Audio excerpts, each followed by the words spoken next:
Ini cara ngidupin generator diesel Feng 7 HP dengan generatornya harusnya 3 kW 3000 watt.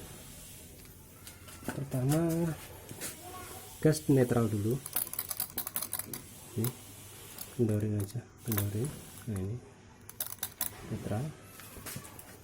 Kemudian di sini ada tuas kopling.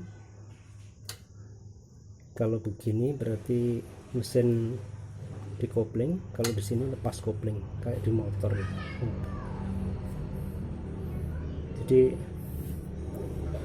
tangan kiri megang ini yang jempol ini, kemudian ini tuas untuk engkol masukkan ke sini, sambil megang kopling, tangan yang kiri, tangan kiri megang kopling ya,